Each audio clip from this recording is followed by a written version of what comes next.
As-Surgadi TV meraih keistimewaan Al-Quran. Bismillah, Assalamualaikum warahmatullahi wabarakatuh.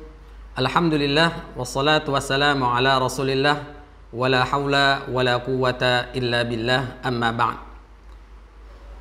Qala Allah Ta'ala fil Qur'anil Karim, a'udzu billahi minasy syaithanir rajim.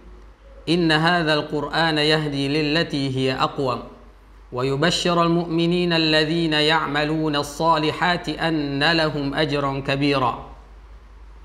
Wa qala Rasulullah sallallahu alaihi wasallam, al-mahiru bil Qur'ani ma'a safaratil kiramil bararah walladhi yaqra'ul Qur'ana wa yatata'ta'u fihi wa huwa alaihi syakun lahu ajran. Ma'asyiral muslimin, sahabat Quran yang dirahmati Allah Subhanahu wa taala. Alhamdulillah, pada sore hari ini Allah Subhanahu wa taala masih memberikan kenikmatan kepada kita semua sehingga kita masih bisa melakukan sekian banyak amal-amal soleh yang insya Allah kita persiapkan untuk menghadap Allah Subhanahu wa taala.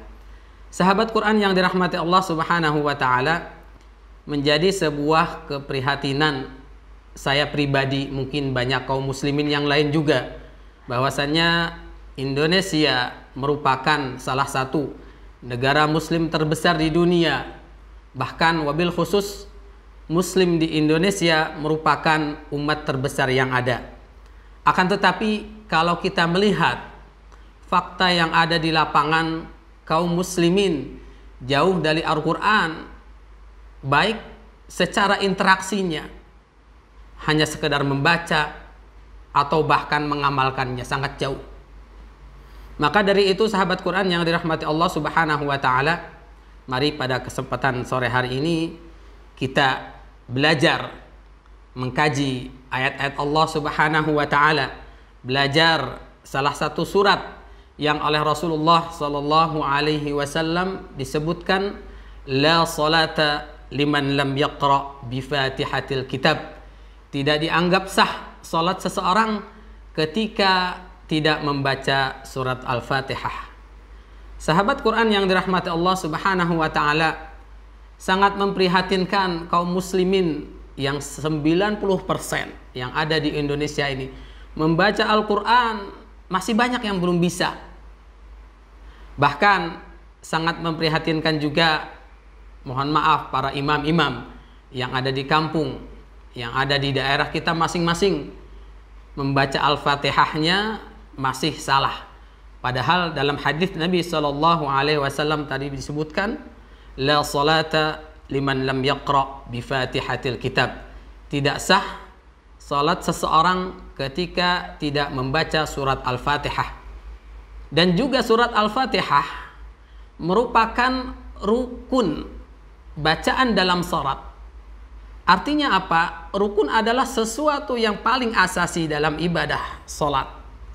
Ketika rukun itu ditinggalkan, maka tentu salatnya tidak sah. Maka sahabat Quran yang dirahmati Allah Subhanahu wa taala, mari kita belajar bersama-sama membaca Al-Fatihah yang minimal setiap hari kita sebagai muslim yang baik salat 17 rakaat. Ada subuh 2 rakaat, duhur 4 rakaat, asar 4, maghrib 3, isya 4 rakaat. Itu minimal. Belum nanti salat sunnahnya dan salat-salat yang lainnya, yang mana Al-Fatihah yang merupakan ummul kitab, yang merupakan rukun dalam bacaan salat, tidak mungkin kita tinggalkan. Maka dari itu mari kita belajar bersama. Semoga ini menjadi jariah kebaikan buat kita semuanya, baik yang mengajarkannya, kemudian diajarkan lagi, yang ketika kita nanti wafat menghadap Allah Subhanahu wa taala, kita akan memanen dari apa kebaikan yang telah kita ajarkan ke khalayak ramai. Terlebih surat Al-Fatihah ini jangan dianggap remeh, karena ini merupakan rukun yang jikalau rukun ini ditinggalkan maka salat kita tidak sah. Sahabat Quran yang dirahmati Allah Subhanahu wa taala, mari kita mulai ke surat Sebelum masuk ke surat, kita terlebih dahulu membaca ta'awudz. Banyak yang tidak menyadari, sahabat Quran yang dirahmati Allah Subhanahu wa taala, ketika seseorang membaca a'udzu, di situ juga di kalangan awam terutama ini, di kalangan masyarakat banyak yang salah. Di situ ada a'udzu. Pertama baru membuka mulut saja, antara alif dan ainnya sudah beda. Antara hamzah dengan ain sudah berbeda. Ada yang diseret au, ada yang au, ada yang au, dua-duanya. Kemudian ketika mengucapkan huruf zalnya ada yang a'udu. Apalagi orang Sunda nih, du. Padahal di situ adalah tertulis huruf zal. Huruf zal kalau dalam kitab, saya bawa kebetulan di kitab Tajwid Musawwar karangan Syekh Ad-Doktor Rusdi Aiman Suwed. Saya carikan ini. Oh iya. Mana ya? Nah, nanti mungkin bisa di zoom ya. Zal di sini beliau mengatakan bahwasanya makhraj huruf zal adalah taraful lisani ma'a atrafis thanaya al-ulya. Jadi makhraj zal adalah ujung lidah menempel ke ujung gigi seri. Gigi seri yang atas ya, nanti bisa di zoom oleh moderator. Maka hati-hati di dalam mengucapkannya. Yang betul adalah a biasa, buka mulut, jangan a'u. Ainnya di tengah ditekan karena makhrajnya adalah tengah tenggorokan. Jikalau kita tidak menekan, maka tidak akan sampai ke makhraj tenggorokannya. A'udzu, zu, za, zi, zu, a'udzu. Kemudian billahi, bi. Ada sebagian yang membacanya b, billahi. Kalau enggak seksama mendengarkannya maka terlihat biasa. Tapi ketika kita dengarkan dengan baik maka akan terdengar berbeda. Billahi, yang betul bi, billahi. Kemudian minasyaitoni. Yang perlu diperhatikan adalah ketika mengucapkan huruf shin. Shin itu dia memiliki sifat tafasyi, menyebarnya udara di dalam rongga mulut. Akan tetapi kadang kesalahan yang sering terjadi adalah mengucapkannya dengan memonyongkan bibirnya. Minasya, sya. Nah, itu adalah contoh yang salah. Biasa saja minasya, sya, bukan sya. A'udzu billahi minasyaitoni. To itu juga saya carikan dulu. Ini sudah garis tak tempel-tempelin. Enggak ditempelin juga susah nyarinya. Kebanyakan gambar. Tok mana ya? Ya. Sahabat Quran yang dirahmati Allah Subhanahu wa taala. Belum ketemu. Nah, do bukan so. Nah, to di sini beliau Dr. Aiman Rusdi Syued menyebutkan taraful lisan ma'a usulis thanaya al-ulya. Jadi ujung lidah menempel di ujung atas gigi seri. Nah, jadi di dagingnya paling ujung itu nanti bisa dilihat tuh posisi lidahnya menempel di gigi seri bagian atas di paling ujungnya di dagingnya itu ya. Taraful lisan ma'a usulis thanaya al-ulya. Kemudian kesalahan yang banyak terjadi ketika mengucapkan to juga dimonyongkan. Nah, itu tidak boleh. Biasa saja to, tidak to.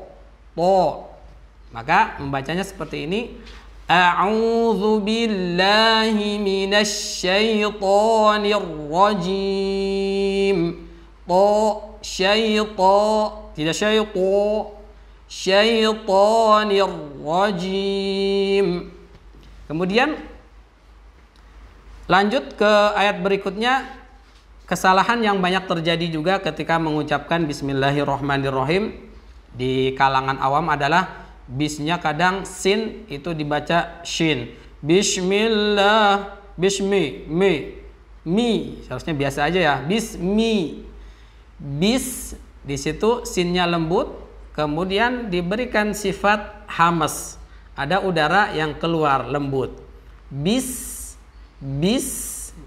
Bismillahirrahmanirrahim, ra-nya ditekan, tebalkan, ar-rahmanirrahim. Di ha-nya juga lembut karena ha memiliki sifat hamas. Kemudian di ayat berikutnya juga yang masih kadang sebagian masyarakat membaca salah di ayat alhamdu, di situ alhamdulillahi rabbil alamin. Padahal di situ adalah ha-nya lembut ya, ha sifatnya hamas dirasakan sampai ada udara yang keluar lembut. Alhamdulillahi rabbil alamin. Ainnya jangan lupa ditekan biar dia masuk ke makhrajnya, ke tempat keluarnya dia, tenggorokan bagian tengah. Karena huruf ain kalau dia ditekan dia tidak akan masuk, dan kebalikannya nanti hamzah kalau ditekan masuk jadi ain. Hati-hati di dalam mengucapkan dua huruf ini, jangan sampai tertukar. Kemudian ayat berikutnya adalah dikata ar-rahmanir-rahim, itu juga kadang haknya hak juga. Ar-rahmanir-rahim itu juga salah karena di situ hak lembut, maka sebagaimana yang disampaikan di awal, hak memiliki sifat hamas, maka dirasakan kelembutannya udaranya. Ar-rahmanir-rahim. Kemudian di ayat berikutnya maliki yau. Di sini kadang kita tidak sadar mengucapkan, saya contohkan misalnya contoh yang kurang tepat di kata yaunya. Maliki yau, nah, o. Yang tepat adalah u. Maliki yaumiddin. Dal di situ ada tasydid, maka dinabr, ditekan. Maliki yaumiddin. Jangan yau, tapi yau. Kemudian di ayat berikutnya iya. Nah, di situ ada ya tasydid. Yaitu sifat yang dia miliki adalah salah satunya adalah rokhawah. Rokhawah itu artinya mengalir. Maka cara mengucapkannya kita alirkan. Jangan berhenti, tidak ada aliran udaranya. Iyyaka na'budu wa iyyaka nasta'in. Kalau enggak misalnya iyyaka na'budu wa iyyaka nasta'in, kurang tepat. Biarkan dia mengalir sejenak. Iyyaka ain juga dia tawassut, ada aliran udaranya. Iyyaka na'budu wa iyyaka nasta'in.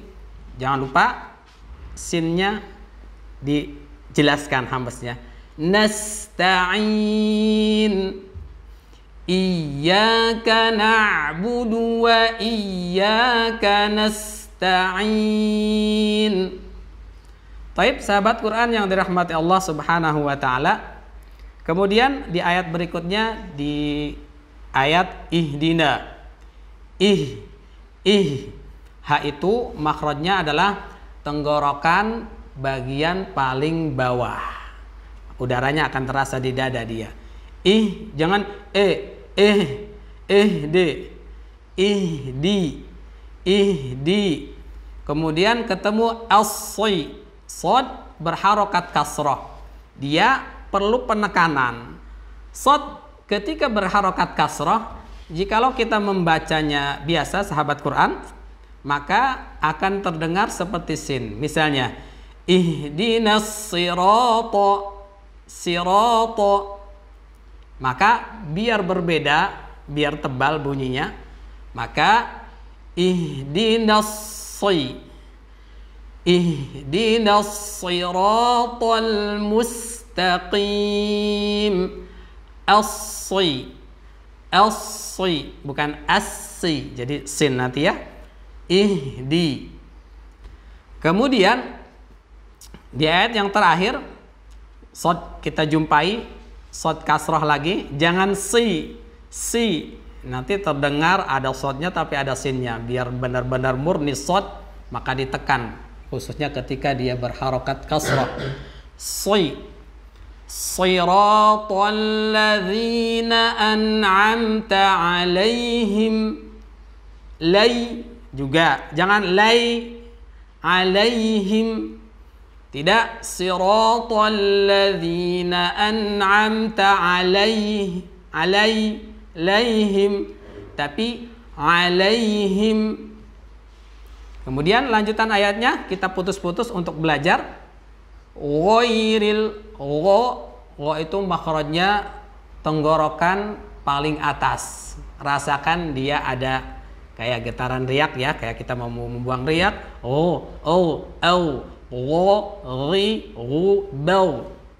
Ghairil, karena roknya kasrah, maka warakikir ro'a idza ma kusirat, kata Imam Ibnul Jazari, maka tipiskanlah, tarkikkanlah huruf ro ketika berharokat kasrah.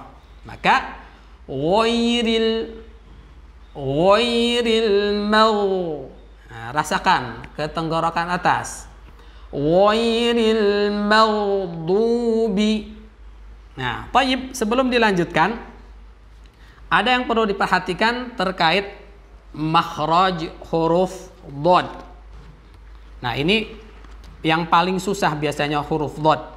Sampai-sampai Imam Ibnul Jazari membuat sendiri satu bab di dalam matan yang beliau karang, babud dhad wadh. Beliau menyebutkan dalam bait pembukaannya, wadh bistitalati wa makhraji mayyiz minadh-dha'i wa kulluha taji. Jadi wadh itu bistitalah, dia memiliki sifat istitalah. Apa itu istitalah? Sahabat Quran yang dirahmati Allah Subhanahu wa taala, istitalah itu artinya memanjang. Makhrajnya itu memanjang. Perhatikan gambar yang ada di sini. Makhrajud dhad min ihda hafatal lisan.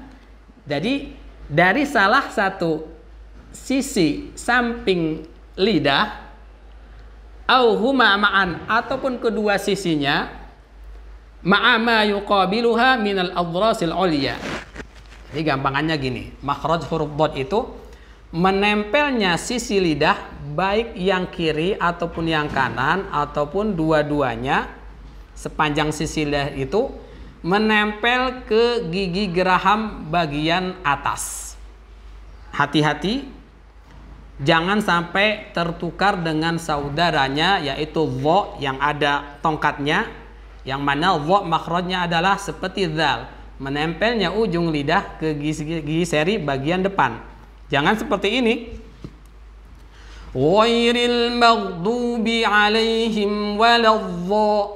Nah, itu miripnya dha yang ada tongkatnya. Kalau dha tadi adalah menempelnya sisi lidah, kata Imam Ibnul Jazari, ke gigi geraham. Geraham ya, ini geraham bagian atasnya. Terserah mau yang kanan, mau yang kiri, ataupun dua-duanya.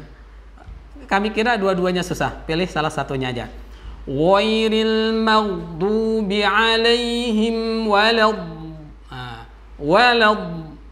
Ada neken dulu biar nempel. Waladdallin.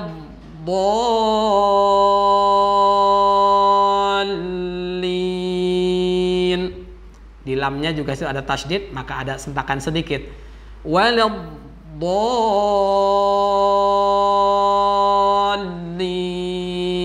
Di situ 6 harokat karena mad lazim mutsaqqal kalimi. Sahabat Quran yang dirahmati Allah Subhanahu wa taala, mungkin sedikit itu yang bisa kami sampaikan, semoga bermanfaat. Kita lanjut di episode berikutnya. Semoga Allah Subhanahu wa taala memberikan keberkahan kita di majelis ini. Barakallahu fikum. Assalamualaikum warahmatullahi wabarakatuh.